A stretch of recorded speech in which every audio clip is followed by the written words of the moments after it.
We're talking about our community today. Michelle Johnson has a beautiful book, We Heal Together. There are quite a few resources actually on how people come together in community. I interviewed her actually last year as well. I wanted to bring in some resources of people who are doing this work and have done this work for a long time. This set of parameters, safer spaces, from the work that Michelle Johnson and Marin Burton, in this instance, has put together around dismantling racism work that they've done together. But I wanted to highlight a couple of things about each slide, and then we'll go into an inquiry. This is where we can come, a safer space.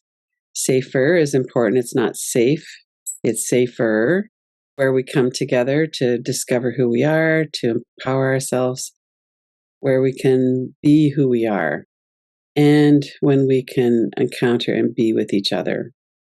It's grounded in respect, and it is a place where we assume positive intent. I wanted to highlight that because I believe that to be true in our community. When we're in the small breakout rooms, especially, it can be easy for us to lose awareness of how we're interacting with each other. Sometimes we get out of our lane, we get into giving advice, we might get angry at somebody, we might get activated by something they share. And I do believe that everyone here has a positive intent. We're here to connect with ourselves and each other, to learn more about ourselves, to heal trauma. But that's a basis that we could trust. That when people, including ourselves, go offline, that's not intentional. We're not trying to hurt somebody. It's a practice that we're doing to try to work together in a way where we can be honest and vulnerable and connect with each other. Another thing that Michelle talks about is about how messy it is to be together. And I know for myself, I can feel into that. I've had experiences in my past, as have we all, where people have hurt us. Probably everybody has some particular people who we've been hurt by. Often, too, we look back on our lives and we go, I've really caused harm through my action. Maybe I go into a fight response, or my inaction. Maybe I was in freeze. I didn't address something. We do these inquiries and they stir us up. We come in with all of the stresses that we have around being a human being in a body. We have different experiences. And listening to each other, we can learn about other people and other experiences. And we can also learn about ourselves. So a big part of the process and the practice is that we're listening somatically. What we're doing is we're here in our body, and notice right now what your body feels like. We're in an experience of relating to each other. So when we're relating to each other, we might be breathing, we might be holding our breath, we might have an energy or sensation. Let's acknowledge that, to know this is me, this is my body, this is my history, this is how I respond. And that in this instance, we're showing up in a different way. Sometimes we make a mistake and then we figure out how to come back and how to stay in connection. In these groups, what we're really doing is becoming more aware of ourselves and becoming more connected with other people. This is a quote from Michelle C. Johnson. I want people to feel as if they have agency in the space, but not to exercise that agency in a way that's harmful to me or other people. I put that quote in there because I feel the same. We get into this feeling of, I want to get to know more about myself. I want to heal my own trauma. And at some point, we need to move forward or move opening into healing with other people. In order to do that, we need to have safe enough places where we can do that. And some of us have friends that we can do that with, or some family or coworkers or colleagues or just people that we run into. We have safe enough community. And if we want to go more deeply and share the really vulnerable things, often we don't have a lot of places where we can do that. This class has kind of morphed into that over the last several years, where we're doing an inquiry When we come out of that somatic inquiry, we have whatever experience we have, but we have a feeling of there's something deep here that I want to share. And we recognize that sharing really vulnerably and sharing these deep parts of ourselves, it's hard.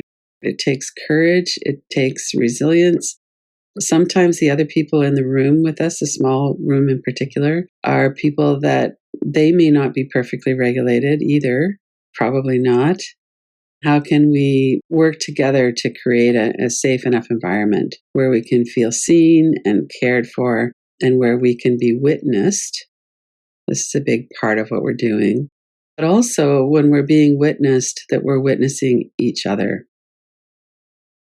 I wanted to talk about a couple of the specific things around the way the group functions.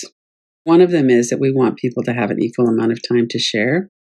One of the suggestions that I've made or the guidelines is if you have 4 people in the group and there's 20 minutes, and everybody gets 5 minutes. That's a really simple way to do it. You can have a timer on your own. You could have somebody in the group time it. It's often helpful for that.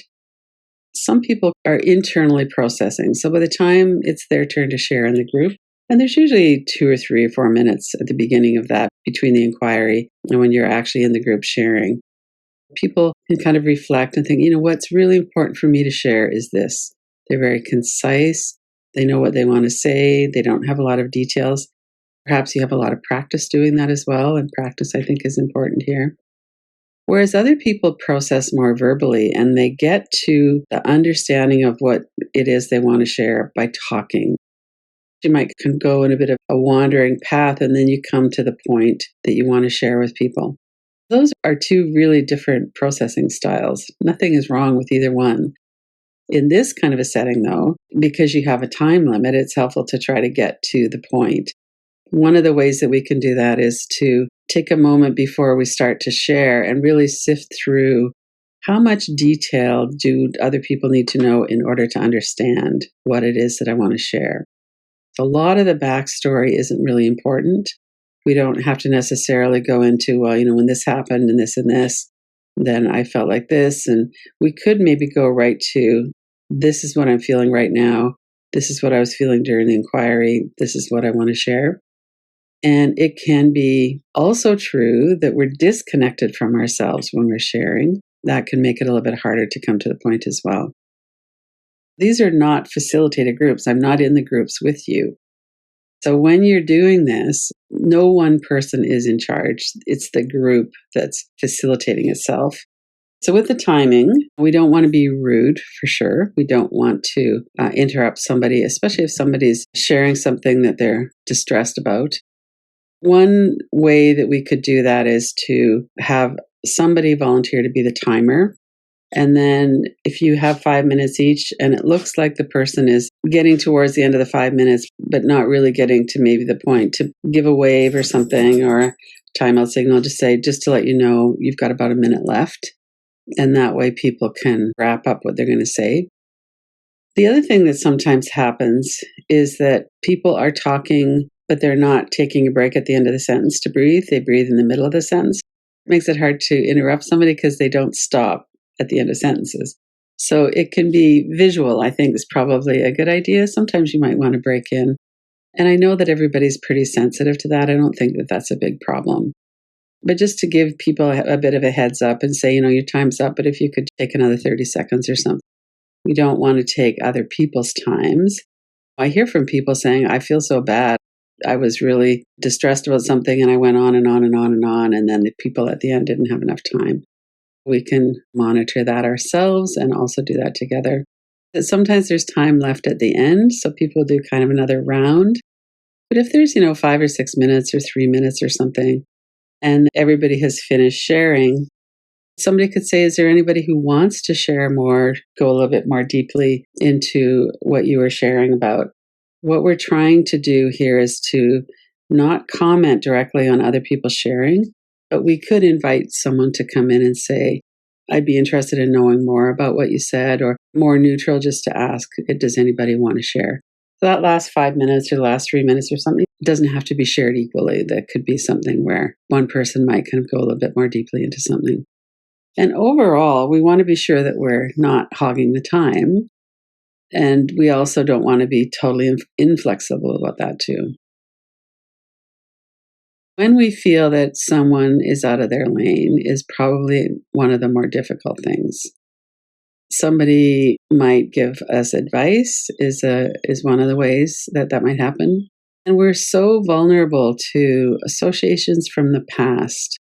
Even if someone says something very positive, like, oh, but you're so smart, you're so confident, or something like that, that's a compliment, the other person could feel like, oh, I'm not allowed to feel the way I feel. They might feel silenced. They might have a history with that. Someone else in the group might feel like, yeah, I was always the one that got bad marks. It might trigger a lot of things for a lot of people. That's one of the reasons why I really want to be firm about that as a guideline, that people don't comment on each other's shares. That's part of what makes it feel unsafe, is when someone comes in and goes, well, I know exactly how you feel because this happened to me. And that might be something you do in conversation, but that's not something that I want people to be doing in this group. For our 5 minutes or whatever it is, we share what we feel and we try to stay connected. And then for the rest of the time, we're staying connected with active listening and also listening somatically in our body. Why did I react that way, or what was it that I reacted to? Let's do a few minutes of inquiry now. The rules really are we share the time equally, share as vulnerably as you can, work with your own experience, try to stay in regulation or come back. Tune into your body right now, thinking about your experience in the small groups, if you go into the small groups. And I always say at the beginning, you don't have to, because some people, a topic might be quite vulnerable. It might be that you're just not feeling steady enough to risk being in a small group. Some people would rather journal. People always have that option too. But if you're in the small group, when is it hardest for you? Is it harder for you to stay quiet and not engage, comment, support? Or is it harder for you to share, to come forward? Usually people have one or the other tendency. So what's your tendency around that? If somebody's sharing something in the group that you want to support them around, or maybe it's something that is upsetting you, it's an association that you also have. And as we're practicing this, we're not doing this perfectly, but is that difficult for you to not comment, not go into supporting them, not helping them feel better?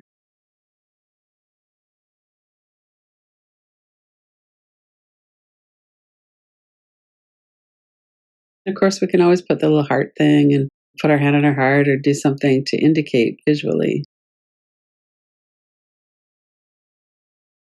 Notice if your experience is more that, or more that it's hard for you to, because of social anxiety or whatever that might be, it's hard for you to move into using your voice and speaking and sharing when it's your turn. What's your experience with that? Is that easy? Is it something you look forward to quite eagerly? Is it something that you kind of dread? You feel awkward?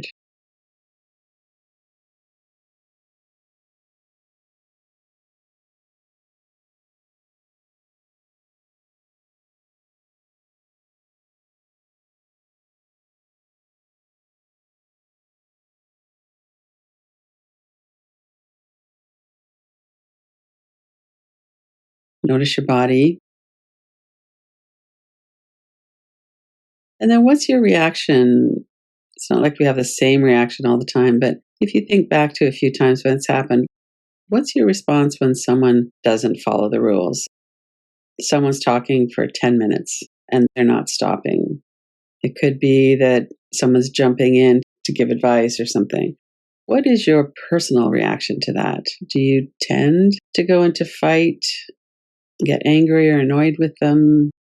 Do you disconnect from them or disconnect from yourself? Oh, yeah, it always happens this way. That person, oh my gosh. What is your reaction? And are you generally able to see it quite quickly and come back into regulation? Or do you tend to get off in a rant in your mind? I think we're all experienced with all of those reactions. It's not like there's something wrong with us. What's your general reaction?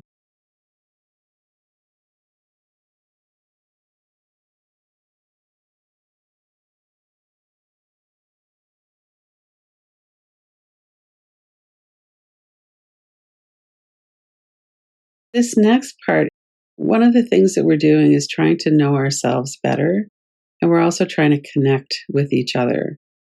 When we get into a fight, flight, or freeze response, for whatever reason, it could be that somebody has shared something that resonates with us and it kind of activates us. Could be that somebody's done something that we think is not right. Then what happens? What's our experience then with the other people in the group? Do we disconnect? Do we get mad and just leave the group, or do we go into a flight response? Are we aware? How much are we aware of the other people in the group? If somebody goes into giving advice and you get initially angry and then you regulate again, are you able to try to have compassion or understand that person? Do you disconnect from them? And there's no right or wrong answer to that. Let's reflect on that for a moment.